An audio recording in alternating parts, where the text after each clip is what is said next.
Hi, my name is Devan Flett. My major is in human kinetics, and I did my fieldwork at placement at Alpha Physical Center in Regina. And I was working with the exercise therapist for the semester. Alpha Center is a rehab center with multiple health professionals that deal with WCB and SGI claims, as well as sports-related injuries with different methods. For my special project, I started with creating a table of the normal ranges of motion for each joint. This chart would be helpful for future students and employees to have as an accurate and up-to-date reference sheet for taking ranges of motions for different assessments.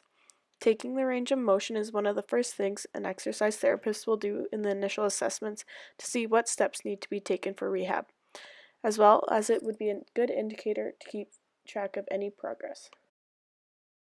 For the second part of my special project, I decided to take on my own client from start to finish. My client was 5 weeks post-op on a shoulder injury that happened at work. First, we took his range of motion using a goniometer and the range of motion chart to determine a baseline. Then we developed an exercise program depending on the stages of healing he was in.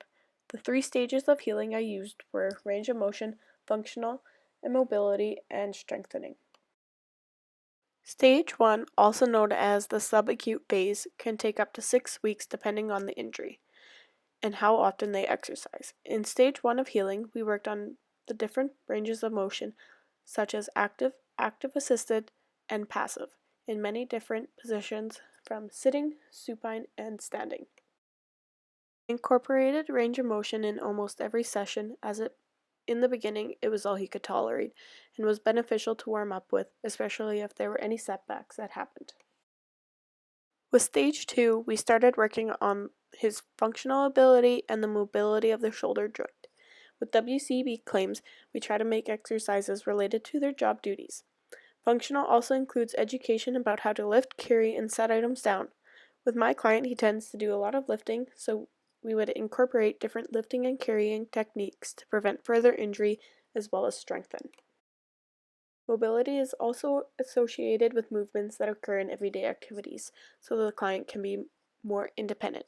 By adding weights to range of motion exercises, it will both help the range and their ability to lift common household items without assistance. Overall, it improved his ability to move the joint and his activities of daily living. Lastly, we worked on strengthening of the shoulder and the muscles surrounding it. Strengthening is important as it will help prevent future injuries and help maintain the health of the muscles around the injured area. The stage is continuous and can always improve. Also, strengthening helps support and take load off of the injury.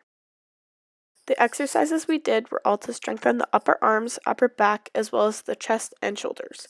The injury occurred due to weak muscles that were used improperly, so our goal was to correct it and help prevent future injury from happening.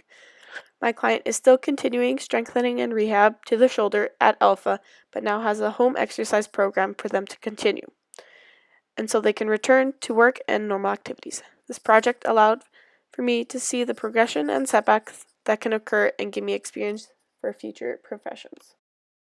Thanks for watching.